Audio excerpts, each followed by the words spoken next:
What's going on, guys? Dare here with Fantasy Football Advice, coming at you with another fantasy football video. Today, we got a good one for you guys. In today's video, we're going over the biggest bust in every round. The video is really just as simple as it sounds. I'm going to be going through the first 12 players, that would be round 1, letting you guys know which of those players is probably the most likely to bust, and then go into round 2, 3, 4, etc. Before we do get into the video though, just a quick shout out and reminder that if you do enjoy these videos, the best way to show your support is simply by hitting that like button. It only takes a moment for you, but greatly helps us out in growing the channel. And if you guys don't know, we are on the road to 100k subscribers. Our goal is to hit that by the start of the NFL season. And with your help, each and every like, each and every subscription, we definitely can make our goal a reality this year. Also, guys, be advised, our draft packages are available now. So if you want access to our tier-based rankings, our sleepers, our targets, our busts, video player breakdowns on the top 150 players, risk ratings, access to our private Discord community group, and more.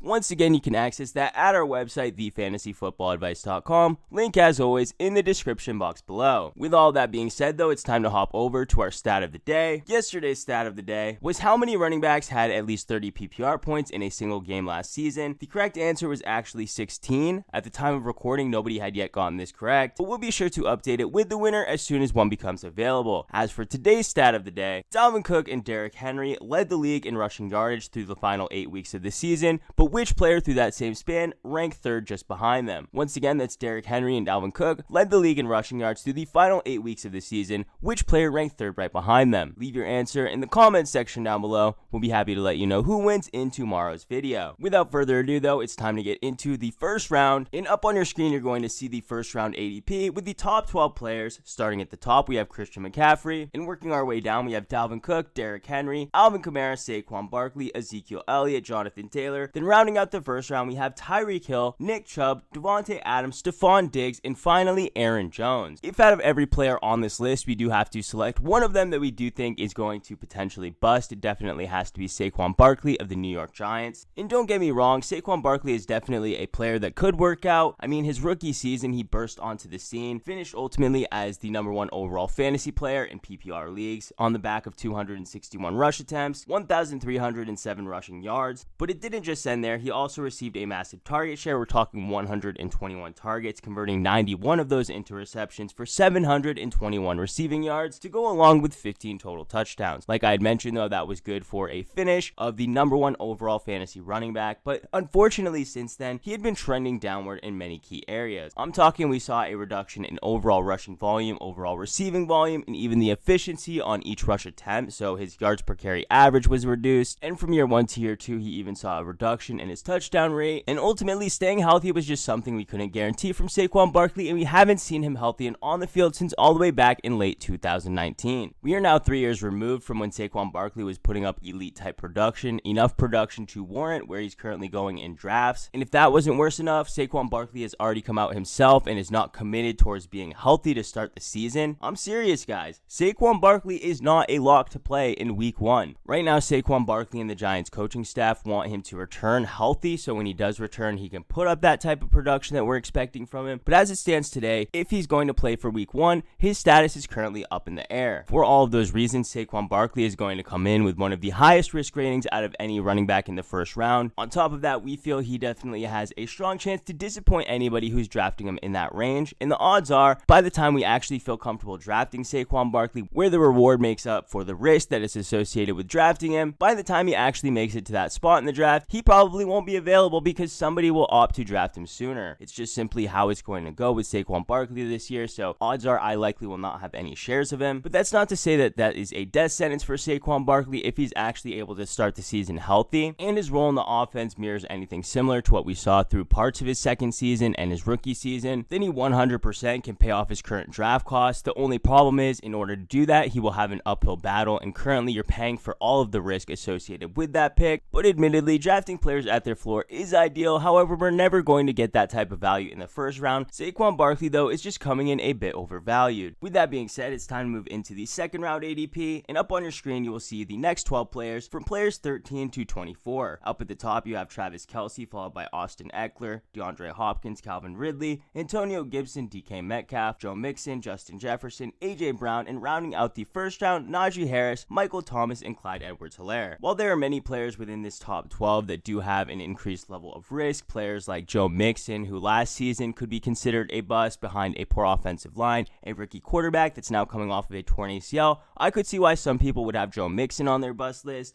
Then also look at a player like Michael Thomas. Currently, it's difficult to say exactly which quarterback's going to be throwing in the ball, whether it's Jameis Winston or Taysom Hill. 1+2 Michael Thomas is that while Taysom Hill was the starter, he was targeted at a pretty frequent rate, enough so that he wouldn't be a bust in the second round, and the ADP and price tag is nothing close to what we actually had to get him last year. So even though he was a bust last season, that doesn't necessarily mean he will bust at this current ADP this season, so I really can't fault him for that. So Joe Mixon, Michael Thomas, while they're both probably really high on other people's bust lists, I don't really see them as overly risky at their current ADP. So I'm going to cop out, and I'm actually going to pick a second player in the first round that I think is likely to disappoint at his ADP. A player I strongly believe should and will be a second round pick by the time drafts come around, and that player is none other than Nick Chubb of the Cleveland Browns. If we're talking about players being drafted at their ceiling, it's hard to find a better example of that than Nick Chubb. Throughout Nick Chubb's career, he's finished as the RB17, the RB8, and RB11 in PPR leagues, and while we can't rule out the potential of Nick Chubb exceeding our expectations for this upcoming year, we do have to come to the realization of what his usage is in this offense, and simply put, when compared to the other running backs that are being drafted in his range, Nick Chubb is going to be a player that's going to receive a lot less volume than some of the other running backs that you could draft. On top of that, we can't expect him to get a ton of work in the receiving game, so his week-to-week floor it is going to be a bit more volatile, and adding that on to the fact that he also gets inconsistent volume in the run game as well. Sometimes we see him dip even below 10 rush attempts in a single game, and looking at his work in the receiving game, only 2 games last season was he able to eclipse 2 targets in a single game, and only 1 time did he actually get more than 2 receptions in a single game. And considering this is 2021, where virtually every league is some sort of PPR or half PPR, those receptions are extremely valuable. Right off the bat, I know a lot of people will not agree with that take on Nick Chubb. Don't get me wrong, I've owned Nick Chubb even last season. I won a championship with Nick Chubb, so believe me, I do like Nick Chubb and I'm not biased, but I do want to hear, because I did kind of cop out and choose a second first round player over a second round player. Back up on your screen, you will have the ADP of the second round, and I just want to know which player out of these 12 do you think is the most likely to bust? Leave that answer in the comment section down below, and we'll hop into the third round ADP. So up on your screen, you'll see players 25 through 36. Up at the top, Keenan Allen, followed by Darren Waller, Allen Robinson, Terry McLaurin, J.K. Dobbins, DeAndre Swift, Chris Carson, George Kittle, Patrick Mahomes, David Montgomery, Amari Cooper, and Miles Sanders. Out of all these players, there are 2 of them that really stick out to me as potential bust candidates. That would be George Kittle as well as Miles Sanders. Miles Sanders being tied to an offense that we really can't guarantee what type of production to expect. The Philadelphia Eagles moved away from Carson Wentz this past offseason. They've been shifting coaching staffs over the past few seasons as well. Now the starting quarterback of the Philadelphia Eagles is led by Jalen Hurts, an unproven mobile quarterback, and what we've seen historically from mobile quarterbacks is that they do have the potential to hinder the output and potential of fantasy running backs in that offense, whether that be from vulturing touchdowns when they get into the red zone, or opt to hold on to the ball and rush the ball in situations where a pure pocket passing quarterback would have shot the ball out in the short passing game to the running back in that offense. In addition to that, there are plenty of question marks when it comes to the receivers in this offense. While they do still have Zach Ertz on the roster and Dallas Goedert, 2 of the premier tight ends at the position, Zach Ertz is a shell of his former self, a likely trade candidate over anything. And when it comes to the receivers in this offense, they really are relying on youth that is unproven. Devonta Smith, who was drafted in the first round this past season, as well as Jalen Reagor, a first round draft pick the season before. We would be complete fools to say that this offense as a whole doesn't present a ton of risk when it comes to Jalen Hurts even being a bust himself. That's something we can't completely rule out either. And with Miles Sanders already proving to be more hit or miss as a player as it is, it's undeniable that he heads into 2021 as one of the riskiest picks in the third round. But on top of that, I did say George Kittle was also a player that I wasn't a huge fan of. Don't get me wrong, I'm completely in support of drafting a tight end a bit earlier this year. Locking in a player like George Kittle, Darren Waller, or Travis Kelce at the tight end position is definitely at the top of my list of things to do. Just because I do deem George Kittle as a player that does come in with a bit more risk than some of the other 2 tight ends, that being drafting Darren Waller and Travis Kelce doesn't mean I'm going to be completely avoiding him in drafts. With his current ADP being in the 3rd round, that means you're able to lock up talent in your starting roster in the first 2 rounds, making the overall sacrifice that you'll need to make in order to get George Kittle onto your team be a bit less than what you would expect from the other 2 tight ends, and that could make up for the additional risk associated with drafting him. What risk I'm talking about? Well, for starters, George Kittle is not quite the poster boy for health. While health is something I didn't really bring up with the other potential bust candidates on this list, when it comes to George Kittle, it's a reality we have to face. He has now missed games in back-to-back seasons, ultimately only appearing in just 8 games in 2020, and if that wasn't bad enough, my other concerns with this offense are that he isn't going to be the only show in town. What I mean by that is that the 49ers are heading into the 2021 season with more weapons than they've ever had in the receiving game. We're talking Brandon Ayuk, a player we're extremely high on, but we also have Deebo Samuel, a player that was injured last season who will be returning healthy this year. The options and weapons that they have in this receiving game looks a far cry different than what it was the last time George Kittle had major success. In George Kittle's best full season, he was competing with the likes of Emmanuel Sanders, Kendrick Bourne, and that's about it. So the level of competition has definitely increased, so the potential of him getting the same target market share definitely can't be guaranteed. It's a risk factor that we don't have when we're talking the other 2 tight ends, Darren Waller and Travis Kelce, but it's something we have to come to the realization of if we're drafting George Kittle for this upcoming season. If we couple those risk factors with George Kittle's injury concerns, then you can easily see why I believe George Kittle definitely has the potential to bust out of all of these 3rd round players. We do still have one final round to go in this video, and if you guys do enjoy this content, we will definitely make a part 2. Just hit that like button and we'll make sure to make a part 2 to this video. But on to the 4th round, we're going through players 37 through 48. Up at the top we have CeeDee Lamb, followed by Mike Evans, Chris Godwin, Robert Woods, Julio Jones, Josh Jacobs, DJ Moore, Myles Gaskin, Josh Allen, Darrell Henderson, Mike Davis, and Cooper Kupp. You may notice right off the bat something that stands out to you is Darrell Henderson. Well, Darrell Henderson did hop up in ADP just because Cam Akers has been unfortunately ruled out of the 2021 season with a torn Achilles. That's very unfortunate. Cam Akers was a player we were really high on. He was coming in the 1st round, and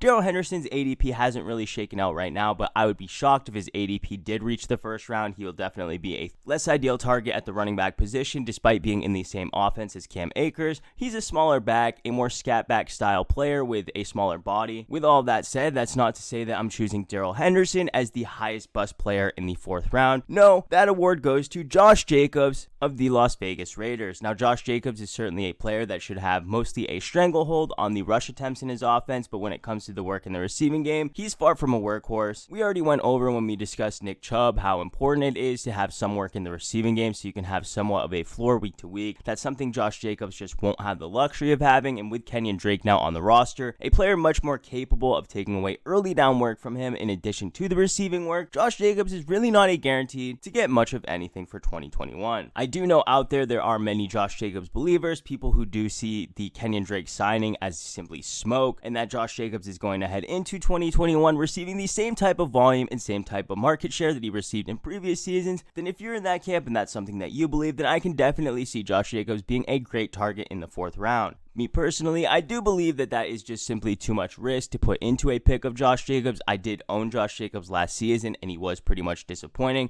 I did rely on him as an RB2, and drafting him here would give you the option to start him as an RB2. But then again, comparing last season and the competition for targets and touches he had compared to this upcoming season, you're really not getting a player and drafting a player that you're going to have the same expectations of. Josh Jacobs heading into 2021, simply put, has more competition than he ever has throughout his entire career, and despite getting a bit of a draft day discount on him, the 4th round is still a bit too high of an investment for me to make, making him the player in the 4th round that I believe has the highest chance to bust. I want to hear what your selections are on the players out of each round that you think has the highest bust chance, especially that 2nd round that I mentioned earlier, so leave that in the comment section down below. But guys, that's going to do it for this video. We really hope you enjoyed. If you did, how about hitting that like button? If you're new to the channel, please hit that subscribe button. We thank you all for watching, and we'll catch you on the next one.